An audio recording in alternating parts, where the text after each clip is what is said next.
Hello बच्चों, welcome back to Physics Tree. मेरा नाम है अंशुल गुप्ता और हम लोग बेसिक मैथमेटिक्स कवर कर रहे हैं। हमारा नेक्स्ट टॉपिक है डिफरेंशिएशन। ओके, तो डिफरेंशिएशन के रूल्स याद करना बहुत ही आसान है। एक्स स्क्वायर का डिफरेंशिएशन 2x होता है, साइन एक्स का कॉस एक्स होता है। लेकिन फिर भी ज़्यादातर बच्चे कंफ्यूज होते हैं जब डिफरेंशिएशन और इंटीग्रेशन की बात आती है, बिकॉज उनको बिल्कुल आइडिया नहीं होता कि हम क्यों कर रहे हैं चीज़ों को डिफरेंशिएट और मतलब क्या मीनिंग है इस सब का। और कुछ लोग याद भी कर लेते हैं कि पोजीशन का डिफरेंशिएशन वेलोसिटी है, वेलोसिटी का डिफरेंशिएशन एक्सेलरेशन है, पर जरा सा भी घुमा के कोई क्वेश्चन पूछ ले तो एकदम से बहुत प्रॉब्लम होती है। तो बच्चों, इसीलिए मैं डिफरेंशिएशन पढ़ा रहा हूँ। बेसिक से पढ़ाऊंगा, मतलब पहले मैं ये समझाऊंगा कि फंक्शंस क्या होता है, फिजिक्स में फंक्शंस कौन से होते हैं और हमें डिफरेंशिएशन की ज़रूरत क्या है। और उसके बाद में सारे फॉर्मूले एक ही वीडियो में कवर हो जाएगा, लगभग 1 घंटे का वीडियो रहेगा। तो डिफरेंशिएशन शुरू करते हैं। सबसे पहले बात करते हैं कि फंक्शंस क्या होता है। ठीक है, तो फंक्शंस क्या होते हैं? इट इज सिंपली, फंक्शन क्या होता है बच्चों, अगर एक वेरिएबल कोई भी वेरिएबल सोच लो, एक सर्कल का एरिया सोच लो, एक स्फीयर का वॉल्यूम सोच लो, कोई भी चीज़ जो चेंज हो सकती है और वो दूसरे वेरिएबल पे डिपेंड करती है। मतलब सबसे सिंपलेस्ट फंक्शन अगर आपको समझना है तो आप सोचो कि आपके पास एक सर्कल है।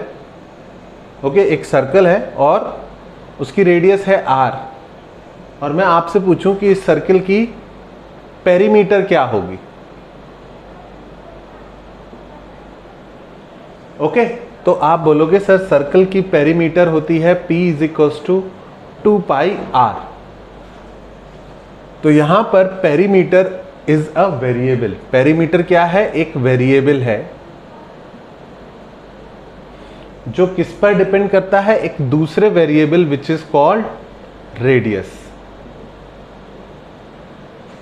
तो बहुत सिंपल टर्म्स में बोले तो पेरीमीटर, जिसको हम p से रिप्रेजेंट करते हैं, डिपेंड्स ऑन रेडियस।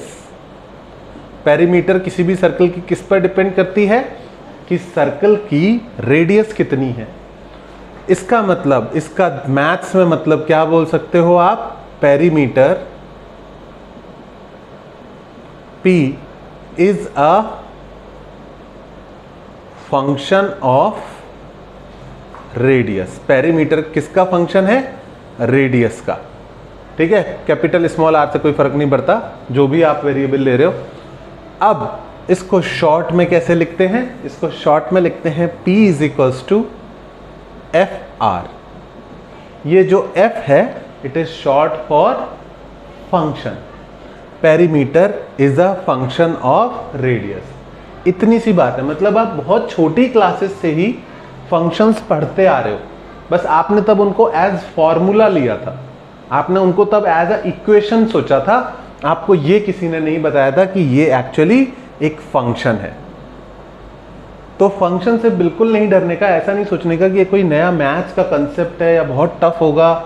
बिल्कुल भी ऐसा नहीं है। फंक्शंस आर लिटरली इक्वेशंस, जहां एक वेरिएबल दूसरे से किसी तरीके से रिलेटेड है और हम एक वेरिएबल को दूसरे के टर्म में लिख सकते हैं। तो p = 2πr is a function. Here perimeter is a function of radius। समझ में आया? अगर कोई बोले कि सर कोई दूसरा एग्जाम्पल दो, तो हम यहीं पर दूसरा एग्जाम्पल सोच सकते हैं। अगर पेरीमीटर की जगह मैं आपसे सर्कल का एरिया पूछता, ये पूरा एरिया कितना है, तो आप क्या बोलते कि सर एरिया = होता है πr²। So area is another function of radius. Area is also a function of radius. लिख देता हूं, area is also a function of radius. तो इतना लेंदी नहीं लिखना चाहते, क्योंकि जब हम क्वेश्चन सॉल्व कर रहे हैं ये पूरी लाइन बार बार लिखना बहुत मुश्किल है। तो हम इसे शॉर्ट में क्या लिख सकते हैं? A is a function of radius. आई बात समझ में? तो ये होते हैं बच्चों फंक्शन। फंक्शन बहुत ही आसान चीज है। पहला एग्जाम्पल, दूसरा एग्जाम्पल। ठीक है, फंक्शन हम न्यूमेरिकल्स के टर्म में भी सोच सकते हैं और थ्योरेटिकली भी सोच सकते हैं। जैसे success of a person depends upon hard work. तो यहां पर एक वेरिएबल है हार्ड वर्क, आप कितना हार्ड वर्क डेली करते हो वो हर किसी के लिए अलग अलग आएगा। और success is another variable, success depends on hard work. तो आप क्या बोल सकते हो इसको, success is a function of hard work. और मैथ्स में इसको कैसे लिखोगे, सिंपल टर्म्स में you will write it as success is a function of hard work. अगर आपको ये तीनों एग्जाम्पल समझ में आते हैं तो टेक्निकली आपको फंक्शंस का मीनिंग आता है, भले ही आपने पढ़ा हो या ना पढ़ा हो, आपको इस पॉइंट पर फंक्शन का मीनिंग पता है। मैथमेटिकल डेफिनेशन थोड़ी सी टेढ़ी है और उसको पढ़ के लगता है कि ये क्या बोल दिया, लेकिन मीनिंग इतना ही है। मैथमेटिकल डेफिनेशन में बता देता हूं, y is a variable, it is a function of x। मतलब y एक वेरिएबल है जो किस पे डिपेंड कर रहा है, x पर। if for any value of x, अगर x की किसी भी वैल्यू के लिए there is a unique value of y, अगर x की हर एक वैल्यू के लिए y की हमारे पास यूनिक वैल्यू आती है। बच्चों एक रेडियस के लिए पेरीमीटर की दो अलग अलग वैल्यूज कभी नहीं आ सकती। एक अगर सर्किल की रेडियस में बता देता हूं तो उसकी पेरीमीटर की एक सिंगल वैल्यू आएगी, तो perimeter is a function of radius. एक रेडियस के लिए, सर्कल की रेडियस के लिए एरिया की कभी दो वैल्यूज नहीं आ सकती। तो बोलोगे सर ये तो हमेशा ही ट्रू होता है, हमेशा ट्रू नहीं होता। कुछ चीजों में आपने देखा होगा कि दो आंसर्स निकलते हैं, एक ही चीज के लिए दो पॉसिबल वैल्यूज होती हैं। तो जब ऐसा होगा, आपने क्वाड्रेटिक पढ़ा था शायद, तो दो दो आंसर निकलते हैं, तो उसमें ध्यान रखना पड़ेगा कि क्या चीज किसका फंक्शन है। ठीक है, y is a function of x if for any value of x there is a unique value of y। y की दो या तीन वैल्यूज नहीं होनी चाहिए x के लिए, एक ही होनी चाहिए। फिजिक्स में ये कंफ्यूजन कभी नहीं आएगा, पता है क्यों? क्योंकि फिजिक्स के फंक्शन बहुत ही आसान होते हैं। आपने 9th-10th में भी पढ़े हैं, आपने एक चीज पढ़ी होगी, एक इक्वेशन पढ़ी होगी बच्चों, v is equals to u plus A T. यहां पर u इनिशियल वेलोसिटी होती थी और a एक्सेलरेशन होता था। अगर मैं क्वेश्चन में दे दूं कि पार्टिकल की इनिशियल वेलोसिटी है 5 मीटर पर सेकेंड और पार्टिकल का एक्सेलरेशन है 2 मीटर पर सेकेंड स्क्वायर, तो आप लिख सकते हो v is equals to 5 plus 2t। आपने दोनों वैल्यूज इधर पुट कर दी। तो यहां पर वेलोसिटी इज अ वेरिएबल जो किसके साथ चेंज हो रहा है, टाइम के साथ चेंज हो रहा है। टाइम चेंज होगा उसके साथ साथ वेलोसिटी चेंज होगी। आप वैल्यू भी कैलकुलेट कर सकते हो, t इक्वल टू 0 इसमें पुट करोगे तो वेलोसिटी की वैल्यू आएगी 5, t इक्वल टू 2 पुट करोगे तो वेलोसिटी की वैल्यू आएगी 2 2 4 प्लस 5 9। तो यहां पर velocity is a variable which depends on variable of time. तो क्या बोल सकते हैं, we can say velocity is a function of time. और मैथ्स में शॉर्ट में कैसे लिखेंगे, v is equals to f of t। तो इतनी सी बात है, फंक्शंस आपको समझ में आ गया होगा, 4 एग्जाम्पल में ही समझ में आ गया। ये भी समझ में आया होगा कि फिजिक्स में तो बहुत सारे फिर फंक्शंस बन सकते हैं। डिस्प्लेसमेंट का फॉर्मूला होता है ut plus half A T square, तो डिस्प्लेसमेंट भी टाइम का फंक्शन है, समझ रहे हो? तो इस तरह के फंक्शंस को डील करना है हमको, तो सबसे पहले फंक्शन की डेफिनेशन और फंक्शन के एग्जाम्पल आपके दिमाग में क्लियर होने चाहिए। आप इसको फटाफट नोट डाउन करो, फिर हम आगे बढ़ते हैं और देखते हैं कि मैथ्स में इसमें क्या क्या इन्वॉल्वमेंट है। ओके बच्चों, नोट डाउन कर लिया? नोट्स जरूर बनाना, नोट्स नहीं बनाओगे तो भूल जाओगे। इतना सिंपल एग्जाम्पल से दिखाया, लेकिन ये एग्जाम्पल ही भूल जाओगे थोड़े टाइम बाद और फिर कंफ्यूज हो जाओगे कि ये फंक्शन क्या होता है, डिफरेंशिएशन क्या होता है। ठीक है, तो लेट्स टेक कि सबसे सिंपल फंक्शन क्या हो सकता है, सबसे सिंपल फंक्शन, ठीक है। अगर सबसे सिंपल फंक्शन बोलूं तो y इक्वल टू एक्स अगर बोल दूं तो आई थिंक ये आपको बहुत आसान लगेगा कि नहीं। y इक्वल टू एक्स, एक एग्जाम्पल ले रहा हूं। ये फंक्शन क्या बताता है कि y की वैल्यू x के बराबर है, y की वैल्यू x के बराबर है। इसका क्या मतलब हुआ कि x की अलग अलग वैल्यूज पर y की वैल्यू आएगी, x की वैल्यू 0 पर y की वैल्यू 0 होनी चाहिए, x की वैल्यू 1 पर y की वैल्यू 1 होनी चाहिए, x की वैल्यू 2 पर y की वैल्यू 2 होनी चाहिए, x की वैल्यू 3 पर y की वैल्यू 3 होनी चाहिए। तो इस तरह के फंक्शन को हम पॉलिनोमियल एल्जेब्रिक फंक्शंस भी बोल सकते हैं, ठीक है। तो ये सबसे सिंपल वाले होते हैं और फिजिक्स में यही वाले काम आते हैं, ठीक है। तो इसी को सीखना है। तो y इक्वल टू एक्स अगर आपको समझ में आता है तो आप किसी भी फंक्शन को ग्राफ पर रिप्रेजेंट कर सकते हो। इतनी सी चीज समझ लो कि किसी भी फंक्शन का आप क्या बना सकते हो, ग्राफ बना सकते हो। कैसे? एक एक्सिस पर एक वेरिएबल, दूसरे एक्सिस पर दूसरा। और अब पॉइंट नोट करते जाओ, x 0 पर y कितना है, 0, तो ये वाला पॉइंट इस ग्राफ में इन्वॉल्व होगा। x इक्वल टू 1 पर y कितना है, 1, तो ये वाला पॉइंट भी होगा बच्चों। अंदाजे से बना रहा हूं, 1 पर 1। x इक्वल टू 2 पर y की वैल्यू कितनी होगी, 2 होगी, तो 2 इधर से लगभग यहां पर बन गया, ठीक है। तो तुम अपनी कॉपी किताब में खुद से किसी भी फंक्शन की पहले टेबल बना लो। सॉरी बच्चों, थोड़ा सा लाइन टेढ़ी हो गई, तुम समझ जाना, ठीक है।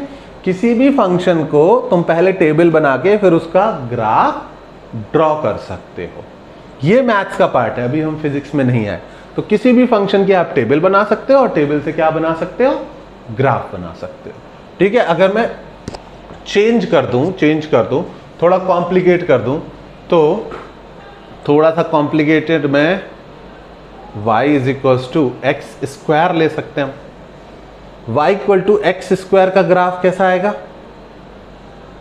ठीक है। देखते हैं, टेबल बना के डिसाइड करेंगे हम लोग, ओरली डिसाइड नहीं करते हैं, आज पहली क्लास है, ठीक है। x की वैल्यू 0 पर y की वैल्यू 0, x की वैल्यू 1 पे 1, 2 पे 4 और 3 पे 9। तो बच्चों इसका ग्राफ स्ट्रेट लाइन नहीं आएगा। पता है क्यों नहीं आएगा? 0,0 तो यहां भी है, फिर 1,1 भी है यहां, लेकिन जब x को हमने 2 किया तो y जो है वो 2 नहीं आएगा, y कितना आएगा, 4, 1 2 3 4। तो x इक्वल टू 2 पर y की वैल्यू कितनी आएगी, 4, तो ये वाला और ये वाला पॉइंट आएगा बच्चों। इस तरह से आप 1 और 1,1 बनाया, 2,4 बनाया। तो जब आप देखोगे तो ग्राफ जो है वो ऐसे कर्व हो जाएगा, ऊपर की तरफ चला जाएगा, ठीक है। तो और चलो और दिखा देता हूं। x की वैल्यू बच्चों सोचो, -1 होती तो y की वैल्यू कितनी आती, -1 का स्क्वायर, -1 इंटू -1 कितना होगा, +1। x की वैल्यू -2 रखते तो y की वैल्यू कितनी आती, -2 का स्क्वायर, -2 इंटू -2 कितना आता, +4 आता यहां पर। तो x चाहे पॉजिटिव हो या नेगेटिव हो, x की वैल्यू -1 पर भी y की वैल्यू कितनी आ रही है, 1, तो ये वाला पॉइंट हो गया। x की वैल्यू -2 पर भी y की वैल्यू कितनी आ रही है, +4, तो ये वाला पॉइंट हो गया। एक अंदाजे से बना रहा हूं, तो ये जो ग्राफ बनेगा ये ऐसा, फिर ऐसे घूम के फिर वापस ऐसे। तुमने ऐसे ग्राफ शायद देखे भी होंगे, क्वाड्रेटिक इक्वेशन के ग्राफ क्लास 10th में ऐसे ही बनते होते। ये मेरा थोड़ा स्ट्रेट लाइन दिख रहा है, मैंने ग्राफ बहुत अच्छा नहीं बनाया, let me try to improve it. इस तरह से ऐसे स्मूथ कर्व जाएगा, ऐसे ऊपर जाएगा, ओके। तो क्वाड्रेटिक के ग्राफ शायद तुमने देखे भी हो क्लास 10th में। इस तरह से इस ग्राफ को बोलते हैं पैराबोला। तो किसी भी फंक्शन का हम ग्राफ बना सकते हैं, स्ट्रेट लाइन ग्राफ आएगा या पैराबोलिक आएगा या सर्कुलर आएगा, अलग अलग वैल्यूज पॉसिबल है। तो एनीवे, अब तुमको ये पता है कि हर फंक्शन का एक ग्राफ होता है और हमें उसी ग्राफ से मतलब है। क्यों मतलब है अभी बताता हूं, पहले फटाफट इसको नोट डाउन करो। अच्छा, नोट डाउन के साथ साथ एक ग्राफ खुद से बनाने की भी कोशिश करो। ठीक है, पक्के से वीडियो पॉज करके खुद से ड्रॉ करना। y is equals to 2x minus 6। Okay, y is equals to 2x minus 6 का ग्राफ या 2x माइनस 4 का ग्राफ आप ड्रॉ करके देखो। ठीक है, तो वीडियो को पॉज करो और ग्राफ खुद से ड्रॉ करो। इसी पॉइंट पर आप ग्राफ बनाना सीख जाओगे। क्या करना है आपको? पहला स्टेप एक टेबल चाहिए हमको, और दूसरा स्टेप हम टेबल को ग्राफ में पॉइंट्स ड्रॉ कर देंगे। तो ये x और ये y, x की वैल्यू 0 पर देखते हैं, 1 पर देखते हैं, 2 पर देखते हैं, 3 पर देखते हैं। अब ध्यान से फोकस करके x की वैल्यू 0 पुट करोगे तो कितना हो जाएगा? ये 0 माइनस 4 यानी कि -4। x की वैल्यू 1 पुट करोगे तो 2 माइनस 4 कितना होता है? 2 माइनस 4 -2। x की वैल्यू 2 पुट करोगे तो 2 2 जा 4 माइनस 4 कितना हो गया? 0। और x की वैल्यू 3 पुट करोगे तो 3 2 जा 6 माइनस 4 कितना हो गया? 2। तो जैसे हमारे पास 2-3 कोऑर्डिनेट आए उसके बाद हम ट्राई कर सकते हैं ग्राफ बनाने की। ठीक है, 2-3 पॉइंट से ही काम हो जाता है यूजुअली। x एक्सिस पर x, y एक्सिस पर y। ठीक है, अब x की वैल्यू 0 पर y की वैल्यू कितनी है? 1 2 3 4 -4 है। ओके, x की वैल्यू 1 पर y की वैल्यू कितनी है? -2। तो 1 पर y की वैल्यू है -2, तो ये वाला पॉइंट हो गया। ठीक है, पहला पॉइंट कौन सा आया था? x की वैल्यू 0 पर y की वैल्यू -4, ये वाला पॉइंट था, सॉरी। x की वैल्यू 0 पर y की वैल्यू -4, तो ये पॉइंट था। फिर x की वैल्यू 1 पर, ये 1 है, 1 पर y की वैल्यू -2, तो ये वाला पॉइंट। फिर x की वैल्यू 2 पर, यहां पर लिया +2, y की वैल्यू कितनी है? 0, ये वाला पॉइंट। फिर x की वैल्यू 3 पर y की वैल्यू कितनी है? अब y की वैल्यू पॉजिटिव हो गई तो 1 2, तो x की वैल्यू 3 पर y की वैल्यू 2, ये वाला पॉइंट। आप इन चारों को जोड़ोगे तो ऐसी स्ट्रेट लाइन बनती दिखाई देगी। तो आप एक चीज नोटिस करोगे, जब भी y और x की पावर 1 है, ठीक है, दोनों की पावर क्या है? 1। ठीक है, तो लीनियर इक्वेशन बोलते हैं इसको, और इसका ग्राफ हमेशा कैसा आएगा? Straight line. पर पावर कुछ और है तो ग्राफ स्ट्रेट लाइन नहीं होगा। It can be a curve like this और अ कर्व लाइक दिस, कई तरह का कर्व बन सकता है। तो first of all be comfortable in drawing the graphs of the function, क्योंकि जब ग्राफ बनाने पे कंफर्टेबल होगे तभी ग्राफ का स्लोप कैलकुलेट करना सीखोगे, तभी ग्राफ का area under the curve calculate करना सीखोगे, फिर वो सारी चीजें आसान हो जाएंगी। ठीक है, तो फटाफट इसको नोट डाउन करो। तुम तीनों ग्राफ खुद से ड्रॉ करने की कोशिश कर सकते हो। ओके, ठीक है बच्चों, नोट डाउन कर लिया आपने। ठीक है, इसको मैं हटा सकता हूं। तो हमने आपको यह बताया कि फंक्शन यानी दो वेरिएबल जो एक दूसरे से रिलेटेड है, ठीक है, और हम उनका क्या बना सकते हैं? ग्राफ बना सकते हैं। तो अरे सर फंक्शंस तो बहुत इजी है, फिर हमें ये डिफरेंशिएशन की जरूरत क्यों आ जाती है? ये टर्म कहां से आ जाता है? तो उसको समझो। ठीक है, उसको क्या समझना है तुम्हें? Let's say y is equals to, मैंने दिया 2x + 3। ठीक है, तो एक है y is equals to 2x + 3। तो इसमें हमें किस चीज की जरूरत है? हमें इस चीज की जरूरत है कि x को जब हम चेंज कर रहे हैं तो y किस तेजी से चेंज हो रहा है। जब x को हमने 0 पुट किया तो y आया 2 × 0 + 3, 3 आया। x को हमने 1 पुट किया तो 2 × 1 2 + 3, y 5 आया। x को हमने 2 पुट किया तो y की वैल्यू 2 2 जा 4 + 3 7 आई। और x को जब 3 पुट किया तो y की वैल्यू 3 2 जा 6 + 3 9 आई। तो यहां पर तुमको फंक्शन के साथ साथ ये भी समझना है कि भाई जो x है जब वो 1 से बढ़ रहा है तो y कितने से बढ़ रहा है? 2 से। x फिर से 1 से बढ़ा तो y कितने से बढ़ा? 2 से। x फिर से 1 से बढ़ा तो y फिर से कितने से बढ़ा? 2 से। जब x 1 से इंक्रीज हो रहा है तो y भी y 2 से इंक्रीज हो रहा है। तो इस चीज की वैल्यू है फिजिक्स में बहुत ज्यादा, कि अगर एक वेरिएबल को चेंज करें तो दूसरा किस तेजी से चेंज हो रहा है, और इस चीज को, इस वैल्यू को हम बोलते हैं rate of change of y with respect to, WRT मतलब with respect to x, rate of change of y with respect to x। इसका क्या मतलब हुआ, y किस तेजी से चेंज हो रहा है x के चेंज होने पर। अगर इसको और आसान लैंग्वेज में लिखें तो हम लिख सकते हैं इसको change in y per unit change in x, change in y per unit change in x। Sir और सिंप्लीफाई करके बताओ, और सिंप्लीफाई कर देते हैं तो हो जाएगा delta y upon delta x। तो rate of change of y with respect to x निकालना है तो उसका क्या तरीका है कि हम चेंज इन y से, कितना y में चेंज आया डिवाइड कर दें उसको चेंज इन x से। ठीक है, तो y का change divide by change in x, तो यहां पर वो कितना है, यहां पर delta y by delta x कितना है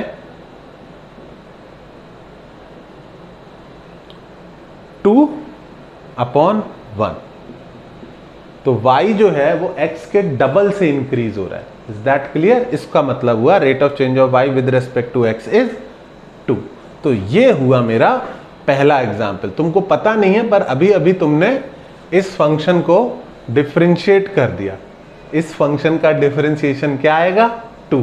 तो सर डिफरेंशिएशन तो अभी नाम भी नहीं सुना, अभी हमने बात ही नहीं करी उसकी। ठीक है, कोई बात नहीं, लेकिन सिंपल लॉजिक आपको डिफरेंशिएशन की वैल्यू दे सकता है। अगर y जो है वो 2x प्लस 3 है, अगर y जो है वो 2x प्लस 3 है तो rate of change of y with respect to x कितना होगा 2 होगा।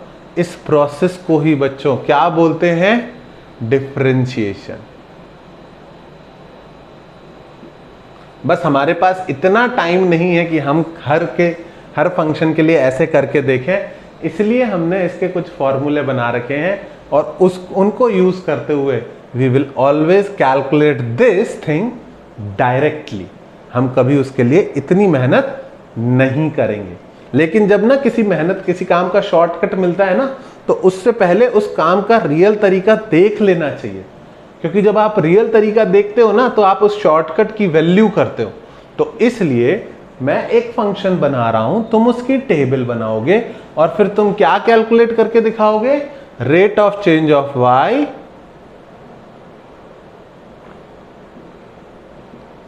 With respect to x। इसी तरीके से कैलकुलेट करके बताओगे। अगर कर लिया कैलकुलेट तो फिर तुमको डिफरेंशिएशन का मतलब थोड़ा थोड़ा समझ में आने लग जाएगा। y is equals to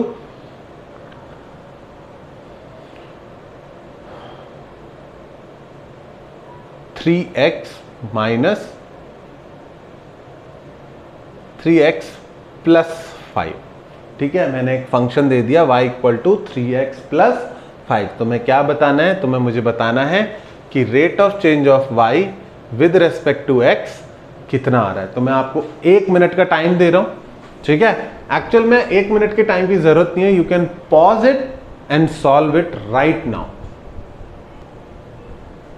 okay बच्चों, मुझे पूरी उम्मीद है कि तुम सबने खुद से ट्राई किया होगा। ठीक है, और खुद से ट्राई करके तुमने क्या निकाला होगा, तुमने एक टेबल बनाई होगी छोटी सी। ठीक है, 2-3 पॉइंट से ही आ जाता है आंसर। x की वैल्यू, y की वैल्यू, x की वैल्यू 0 1 2 3, x की वैल्यू 0 पर y की वैल्यू आएगी 5, x की वैल्यू 1 पर 3 प्लस 5 हो जाएगा 8, x की वैल्यू 2 पर 3 2 6 प्लस 5 हो जाएगा 11, और x की वैल्यू 3 पर 3 3 9 प्लस 5 हो जाएगा 14। तो बोलोगे तुम सर फालतू मेहनत करा रहे हो, हमें वैसे ही दिख रहा है कि x की वैल्यू 1 से बढ़ाएंगे तो y कितने से बढ़ेगा, 3 से। पता है क्यों? क्योंकि x के साथ 3 का मल्टीप्लिकेशन हो रखा है। समझ में आई बात? क्योंकि x के साथ 3 का मल्टीप्लिकेशन हो रखा है, x की वैल्यू फिर हम 1 से बढ़ाएंगे, y कितने से बढ़ेगा, 3 से। x की वैल्यू फिर 1 से बढ़ाएंगे, y कितने से बढ़ेगा, 3 से।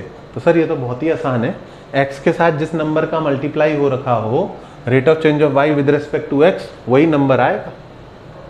और मैं बोलूँगा कि हाँ तुम ठीक हो, ये शॉर्टकट वर्क करेगा हमेशा, लेकिन ये शॉर्टकट सिर्फ तभी वर्क करेगा जब जो इक्वेशन है वो कैसी है, लीनियर इक्वेशन है।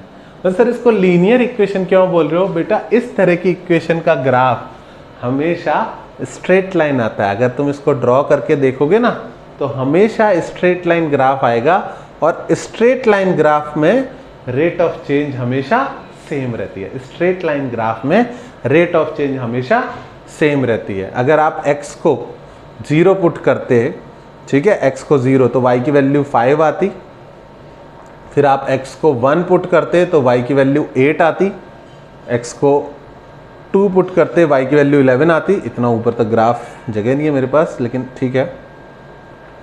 और फिर अगर आप ग्राफ ड्रॉ करते तो आपका ग्राफ जो है वो ऐसा आ जाता, ठीक है। 0 पर कितनी आई 5, 1 पे कितनी आई 8, 2 पे कितनी आई 11, और तीसरा बनाने की जगह नहीं है, लेकिन हमेशा लीनियर फंक्शन का ग्राफ कैसा आएगा, स्ट्रेट लाइन आएगा। ओके, बस यहीं से हमारी कहानी शुरू होती है कि हमें स्ट्रेट लाइन फंक्शन का रेट ऑफ चेंज कैलकुलेट करना पता है। हमें स्ट्रेट लाइन ग्राफ्स का रेट ऑफ चेंज कैलकुलेट करना पता है, तो क्या हम बाकी फंक्शंस का भी रेट ऑफ चेंज कैलकुलेट कर सकते हैं? अब एक और जरूरी बात है कि सर हम इस रेट ऑफ चेंज के पीछे क्यों भाग रहे हैं? Rate of change of y with respect to x, हम इसके पीछे क्यों भाग रहे हैं? अगर y is a function of x तो हमें रेट ऑफ चेंज की ज़रूरत क्या है? हम क्यों बार बार ये डिफरेंशिएशन करें? तो उसका आंसर ये है कि फिजिक्स में बच्चों पोजीशन होगी। पोजीशन पता है x, और वो टाइम के साथ चेंज हो रही होगी। पार्टिकल की पोजीशन उसके टाइम के साथ चेंज होगी। जब पोजीशन टाइम के साथ चेंज होगी तभी तो पता चलेगा कि मोशन हो रहा है। तो जब पोजीशन टाइम के साथ चेंज होगी तो हम क्या कैलकुलेट करेंगे? Rate of change of position, जो कि यूजुअली x कोऑर्डिनेट से रिप्रेजेंट करते हैं, rate of change of position with respect to time. Okay, तो जब हम rate of change of position with respect to time calculate करेंगे तो हम एक्चुअल में पता है क्या कैलकुलेट कर रहे होंगे? तब हम कैलकुलेट कर रहे होंगे velocity. Velocity is defined as rate of change of position with respect to time. Physics में बहुत सारी फिजिकल क्वांटिटीज दूसरी क्वांटिटीज के रेट ऑफ चेंज से ही डिफाइंड है। एक और एग्जांपल दूं, rate of change of velocity with respect to time। rate of change of velocity with respect to time बच्चों, this is called acceleration। तो acceleration कैलकुलेट करना है तो क्या करना होगा? velocity की rate of change कैलकुलेट करनी होगी। एक लास्ट एग्जांपल दूं, rate of change of momentum। मुझे पता नहीं आपने 10th 9th में ये पढ़ा या नहीं पढ़ा, पर कहीं ना कहीं टीचर मेंशन तो करते हैं। Okay, rate of change of momentum with respect to time. बच्चों ये होता है फोर्स। तो बेसिकली फिजिक्स में इतनी सारी क्वांटिटीज दूसरे का रेट ऑफ चेंज है, इसलिए ये काम करने का जरूरत पड़ेगी, और ये काम करना है इसकी जरूरत पड़ेगी। और इतना टाइम नहीं है कि हर बार ग्राफ बनाएं और निकालें कि कितना चेंज हो रहा है, इतना टाइम नहीं है हमारे पास। तो हमको कुछ डायरेक्ट फॉर्मूले पता होने चाहिए टू कैलकुलेट एक फंक्शन का रेट ऑफ चेंज। इतनी सी ही कहानी है, बस ये चीज समझ आया। एक और बड़ा अच्छा एग्जांपल समझ में आया, शायद क्लास 10th में पढ़ा भी होगा तुमने, rate of flow of charge. Charge किस तेजी से फ्लो होता है टाइम के साथ? 1 सेकेंड में कितना चार्ज फ्लो होता है? बच्चों उसी को इलेक्ट्रिक करंट बोलते हैं। तो आई थिंक अब आपको ज़रूरत तो समझ में आ गई होगी कि ज़रूरत तो है सर, हमको अगर कोई फंक्शन गिवन है तो उसका रेट ऑफ चेंज कैलकुलेट करना आना तो चाहिए।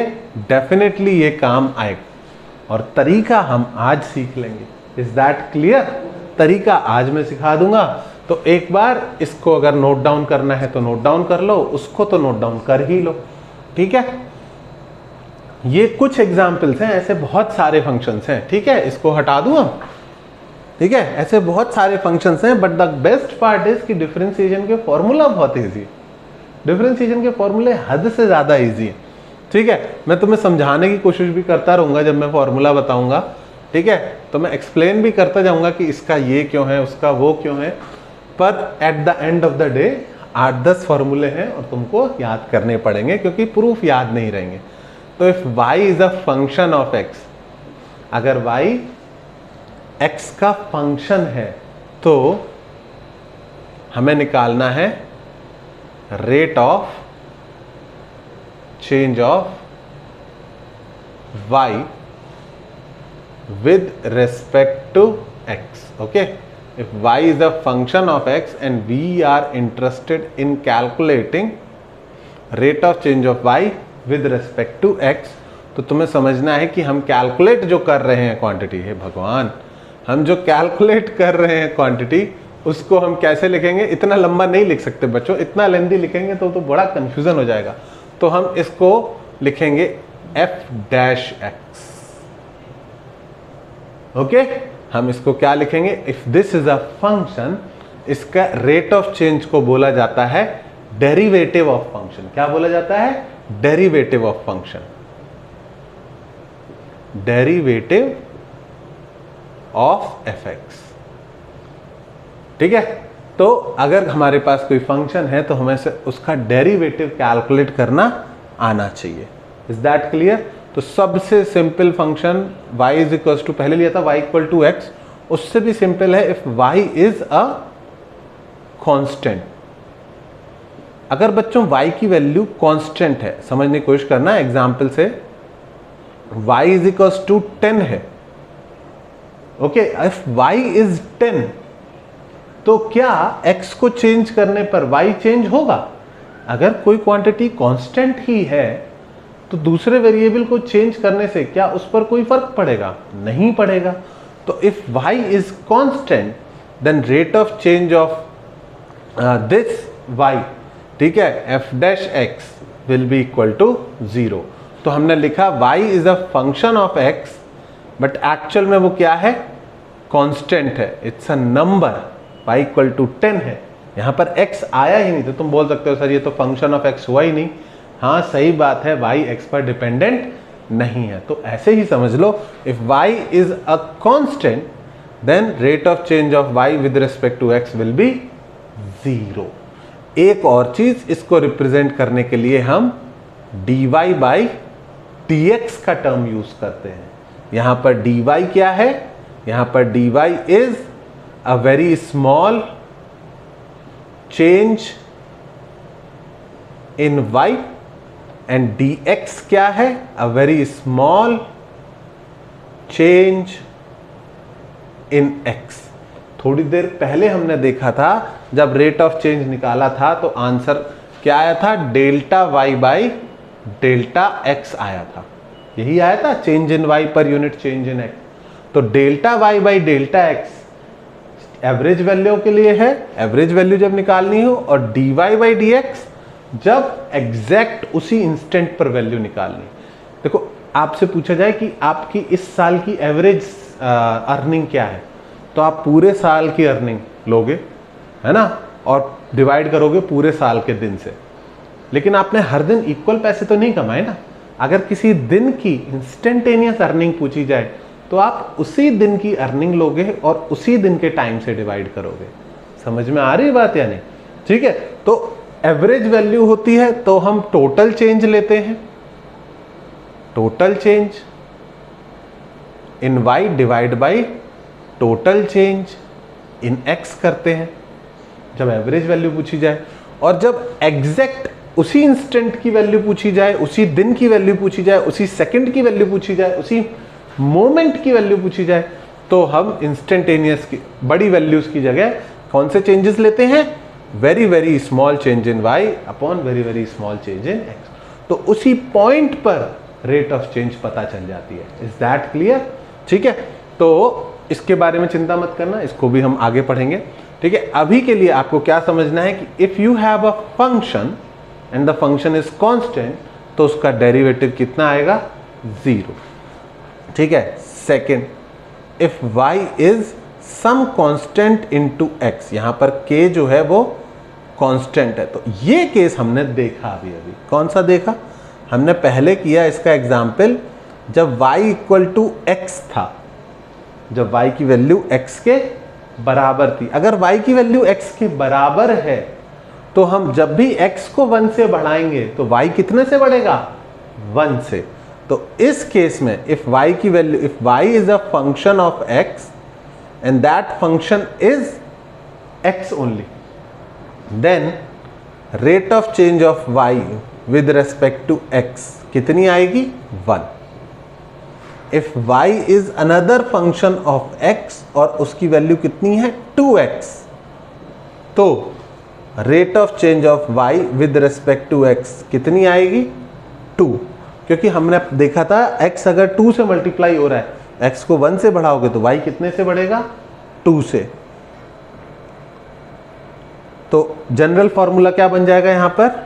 If y is a function of x and that function is a constant multiplied with x, तो dy by dx, या बोले तो rate of change of y with respect to x, या बोले तो derivative of x कितना आएगा?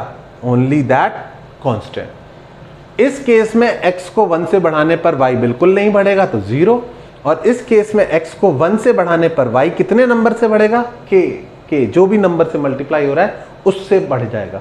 तो यहां पर रेट ऑफ चेंजेस k। ठीक है, देखते रहना इसको बहुत सिंप्लीफाई कर लेंगे हम थोड़ी देर में जब हम इसको यूज करना शुरू करेंगे।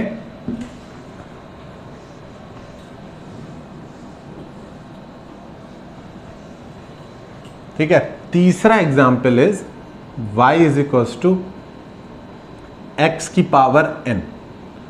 ठीक है, तो यहां पर मैं एग्जाम्पल ले रहा हूं y is equals to x square. तो अगर y जो है वो x का स्क्वायर है, तो हमने क्या देखा था? ग्राफ जो है वो ऐसा ऐसा ऐसा बन रहा था यानी पहले शुरुआत में अगर x में आप 1 आगे आओगे तो y में थोड़ा सा इंक्रीज होगा, पर बाद में जब x में आप 1 आगे आओगे तो y में इंक्रीज ज्यादा होगा। जब और आगे जाओगे आप, x में 1 आगे जाओगे तो y में इंक्रीज और ज्यादा होगा। तो इसका मतलब अगर y x का स्क्वायर है तो y is a function which is x का स्क्वायर।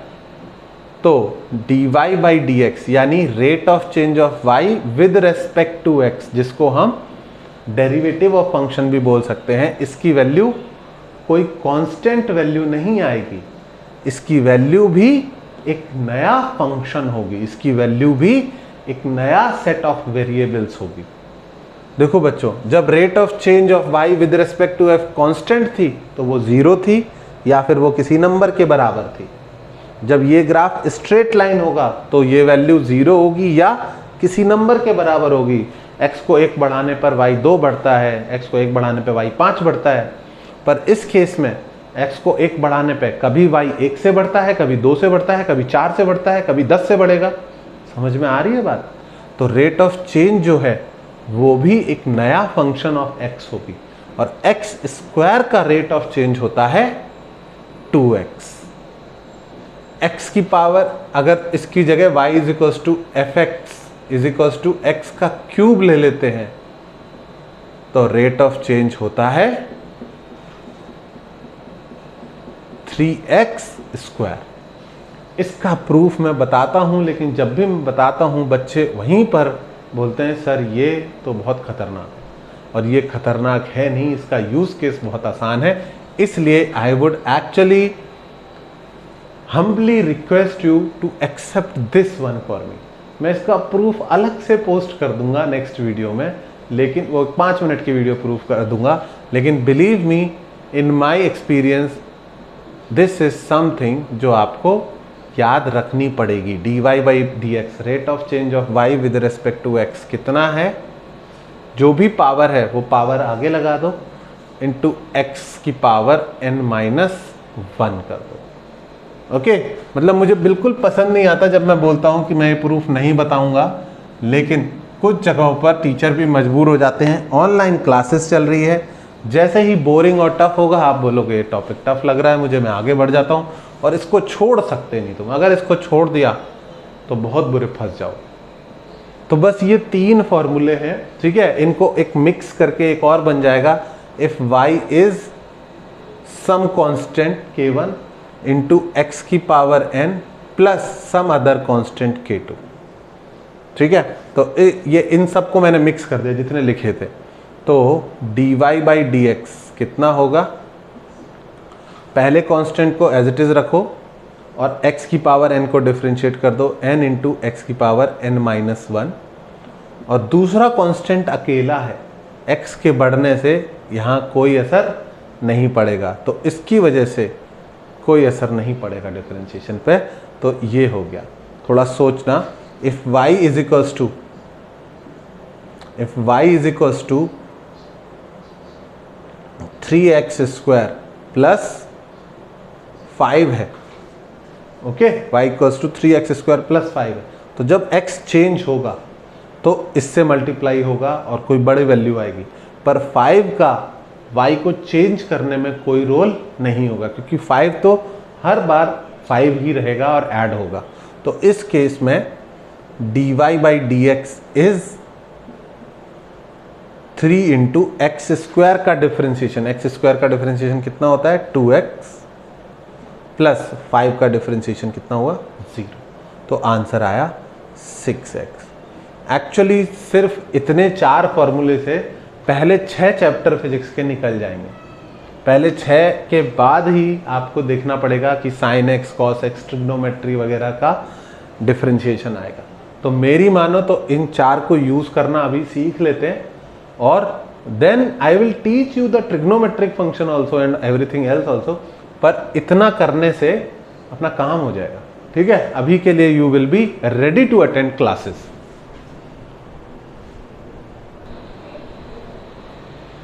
ओके बच्चों, अब हम ये देखेंगे कि इन सारे फॉर्मूलाज को कंबाइन करके यूज करना एक्चुअल में कितना इजी है, और ये तुम्हारी लाइफ कितना इजी बना देंगे जब तुम्हें फिजिक्स में डिफरेंशिएशन करना होगा। ओके, तो सबसे पहले मैं आपको एक सिंपल फंक्शन दूंगा और आपको उसको रेट ऑफ चेंज कैलकुलेट करके बताना है। तो if y is equals to a function and the function is 5x plus 10, so what is the rate of change of y with respect to x, या what is the derivative of function x? तो तुम क्या बोलोगे कि sir ये तो linear function है, ये तो हमें याद, क्या याद है कि इस 10 की वजह से y पर कोई चेंज नहीं आएगा, सिर्फ x को 1 से बढ़ाएंगे तो y कितने से बढ़ेगा, 5 से, तो इसका आंसर आना चाहिए 5। फिर मैं बोलूँगा कि बच्चे फॉर्मूले से सोचो, तो तुम बोलोगे सर आपने हमको सिखाया कि अगर कांस्टेंट है तो कांस्टेंट x के साथ है तो कांस्टेंट को एज इट इज रखें, x की पावर 1 का डिफरेंशिएशन होगा 1 इंटू एक्स की पावर 1-1, और कांस्टेंट टर्म अगर अकेला है तो उसका डिफरेंशिएशन होगा 0। तो ये कितना हो गया, 5 इंटू 1 इंटू एक्स की पावर 0। किसी भी चीज की पावर 0 क्या होती है, 1, तो ये हो गया 5 इंटू 1 इंटू 1, दैट इज 5। लेकिन जिसको लॉजिक से समझ में आ गया है कि x 1 से बढ़ाएंगे तो 5 कितने से बढ़े, वो y कितने से बढ़ेगा, 5 से बढ़ेगा, वो ये चीज डायरेक्ट भी लिख सकता है। और इवेंचुअली तुम लोग डायरेक्ट ही लिखोगे, अभी तो फर्स्ट डे है तो हम सॉल्व करके देख रहे हैं। If y is a function and the function is x की पावर 3, x cube, तो क्या होगा इसका डिफरेंशिएशन? तो dy बाई डी एक्स लिखें, rate of change of y with respect to x, या डेरिवेटिव ऑफ फंक्शन लिखें, एक ही बात है। और वो कितना होगा? जो भी x की पावर है, पावर सामने और x की पावर उससे एक कम कर दी जाएगी। तो ये कितना हो जाएगा? 3x square. एक और एग्जाम्पल लेते हैं, example 3, if y is equals to a function and the function is 10x की पावर 5, तो क्या करना है?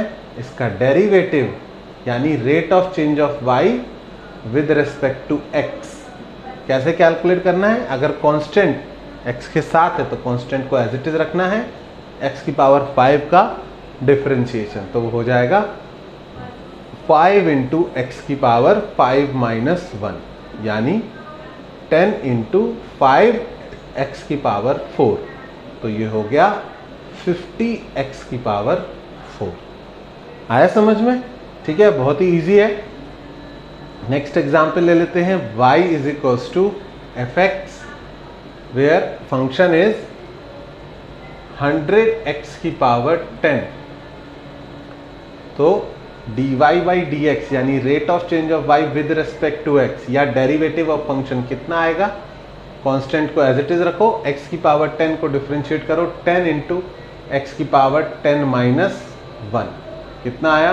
1000 इंटू एक्स की पावर 9। तो बेसिकली पावर को सामने लाके मल्टीप्लाई कर दो कांस्टेंट में और एक से पावर को कम कर दो। समझ में आने लगा डिफरेंशिएशन करना कितना आसान है?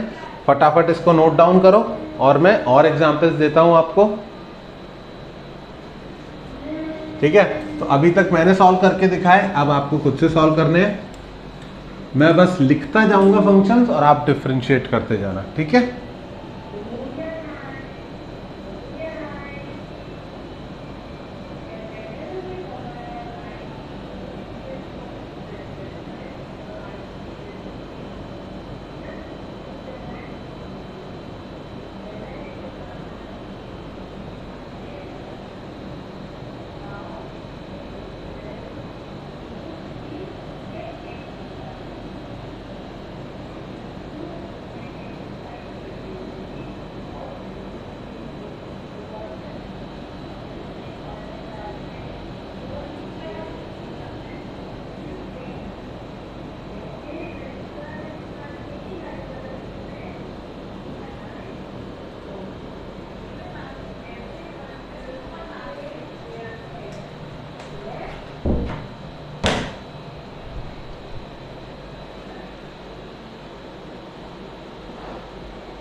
ओके बच्चों, ये सारे एग्जाम्पल्स अब तुमको सॉल्व करने हैं। ठीक है, हमारे पास फॉर्मूले वही है गिने चुने कि x की पावर अगर n है, y इज x की पावर n, तो rate of change of y with respect to x, change in y per unit change in x कितना आएगा? 4x cube. कर लिया था ये, x की पावर 1 से कम कर दी और जो पावर है उसको सामने लिख दिया। ओके, नेक्स्ट केस में dy बाई डी एक्स कितना आएगा? x की पावर 5 का डिफरेंशिएशन 5 इंटू एक्स की पावर 4। प्लस अगर एक और फंक्शन है तो उसको भी डिफ्रेंशिएट करो, एक्स क्यूब का डिफ्रेंशिएशन 3 इंटू एक्स का स्क्वायर, प्लस एक और फंक्शन है तो उसको भी डिफ्रेंशिएट करो। पर अगर कांस्टेंट अकेला है तो x के चेंज होने पर y की वैल्यू में इसकी वजह से कोई असर नहीं पड़ेगा, तो अकेला कांस्टेंट है तो उसको 0। नेक्स्ट केस में dy by d x is equals to 6x minus 3, x square का डिफ्रेंशिएशन 2x हुआ और 2 जो है वो 3 से मल्टीप्लाई होकर कितना हो गया 6x। अगर 2 स्टेप में करना है तो 3 इंटू 2x माइनस 5x का डिफरेंशिएशन सिर्फ 5, क्यों? क्योंकि अगर 5x है तो x 1 से बढ़ेगा तो y कितने से चेंज होगा 5 से, ओके। और अकेला वाला कांस्टेंट है उसका डिफरेंशिएशन 0, तो ये हो गया 6x माइनस 5। और next dy by d x is equals to 6x square, तो 6 को एज इट इज रखो, x स्क्वायर का डिफरेंशिएशन आएगा 2 इंटू एक्स की पावर 1 माइनस 2, एक्स क्यूब का डिफरेंशिएशन आएगा 3 इंटू एक्स का स्क्वायर प्लस 10, एक्स की पावर 4 का डिफरेंशिएशन आएगा 4 इंटू एक्स क्यूब। इसको ओपन कर दो, 12x minus 6x square plus 40x cube. अब आपसे बड़े डिफरेंशिएशन भी होने लग जाएंगे, ठीक है। अब थोड़ा सा डिफिकल्ट, यहाँ पर x की पावर नीचे है, मतलब नीचे का मतलब इसको क्या लिख सकते हो, x की पावर -1। तो इसमें जब फॉर्मूला लगाओगे dy बाई डी एक्स, तो क्या फॉर्मूला है कि जो पावर है उसको सामने रखो और पावर को 1 से रिड्यूस कर दो, x की पावर -1 तो ये चीज़ क्या हो जाएगी, ये चीज़ एक्चुअली हो जाएगी -1 x की पावर -2। तो इसका जो डिफरेंशिएशन आएगा y equal to 1 by x का जो डिफरेंशिएशन आएगा, जो रेट ऑफ चेंज आएगा वो कितना होगा -1 बाई एक्स स्क्वायर। आया समझ में? मैंने पूरा ऐसे करके लेके गया, ठीक है। -1 बाई एक्स स्क्वायर, इससे यहाँ और इससे वापस यहाँ, ओके। तो take your time and do this one. इसको कैसे करना, x को लिख लेना x की पावर -2 और फिर इसको डिफरेंशिएट करना dy by d x is equals to -2 को सामने ले आओ और x की पावर -2 से एक कम यानी कितनी -3 कर दो, x की पावर -3 यानी -2 बाई एक्स क्यूब, ओके। फिर ये वाला dy बाई डी एक्स, अब थोड़ा थोड़ा समझ में आने लग गया होगा। 5 बाई एक्स है तो 5 तो कांस्टेंट है, x की पावर -1 का डिफरेंशिएशन कितना आता है -1 बाई एक्स स्क्वायर, तो इंटू -1 बाई एक्स स्क्वायर, ठीक है। और -2 तो कांस्टेंट है, x 1 अपॉन एक्स स्क्वायर का डिफरेंशिएशन कितना आता है -2 बाई एक्स क्यूब। इनको मल्टीप्लाई कर दो तो -5 by x square plus 4 by x cube, ये भी हो गया। लास्ट वाला dy by d x, 1 by x का differentiation -1 by x square 2, x की पावर -3 का डिफरेंशिएशन आएगा -3 इंटू एक्स की पावर -4 यानी 1 अपॉन एक्स की पावर 4 प्लस 3, 1 एक्स की पावर -3 फिर से लिख दिया मैंने, और इसकी जगह कुछ और देना चाहिए था पर ठीक है, चलो आ गया तो आ गया, -3 अपॉन एक्स की पावर 4, ठीक है। ये भी सॉल्व हो गया। हाँ, अब ये वाला कैसे करोगे, रूट एक्स को क्या लिख लो 1/2 और dy बाई डी एक्स क्या हो जाएगा 1/2 एक्स की पावर 1/2 -1, ओके। तो दिस विल बी 1/2 एक्स की पावर -12 यानी 1/2 एक्स की पावर हाफ, यानी इसका फाइनल आंसर आया 1/2 रूट एक्स। ऊपर लिख दूं, इसका फाइनल आंसर आया 1/2 रूट एक्स। तो y equal to root x का डिफरेंशिएशन कितना आया 1/2 रूट एक्स। ये रटने नहीं है, इतने सारे रटे नहीं जा सकते, आपको कैलकुलेट करना सीखना है। डे 1 पे आपको सबकी ज़रूरत नहीं पड़ेगी, फ्रैक्शन और ये सब बहुत बाद में आएंगे, लेकिन वो वाले पार्ट ज़रूर हो जाने चाहिए सॉल्व, ठीक है। 1/रूट एक्स को क्या लिख सकते हैं एक्स की पावर माइनस हाफ। इसको जब डिफ्रेंशिएट करेंगे dy बाई डी एक्स तो डिफ्रेंशिएशन पावर सामने आएगी और x की power minus half minus one. Minus half से एक छोटा कितना होगा बच्चों, x की पावर माइनस 3/2 यानी माइनस 1/2 x की पावर 3/2। ये इसका आंसर होगा। और last dy by d x power सामने आएगी 3/2 और x की पावर 3/2 में से एक कम कर दो तो 3/2 x की पावर 1/2 यानी 3/2 रूट x। बच्चों इससे टफ आ ही नहीं सकता एल्जेब्रिक फंक्शन आपके लिए। क्लास 11th में सीरियसली इनसे ज़्यादा की ज़रूरत नहीं पड़ेगी, लेकिन हम पढ़ेंगे सारी चीज़ें, तो बाकी का जो डिफरेंशिएशन है वो मैं नेक्स्ट क्लास में पढ़ाऊँगा। ओके, अगर आपको समझ में आया है तो इससे पहले कि आप भूल जाओ, इसके ऊपर और क्वेश्चन सॉल्व कर लो। मैं डीपीवी का लिंक भी डाल दूंगा, और कुछ नहीं तो यही क्वेश्चंस दोबारा सॉल्व कर लो। पिछली स्क्रीन पर जाओ और बिना देखे दोबारा सॉल्व कर लो। ऐसा नहीं है कि हर बार नया क्वेश्चन करोगे तभी सीखोगे, सेम क्वेश्चन को दोबारा सॉल्व करके भी सीख सकते हो। ओके।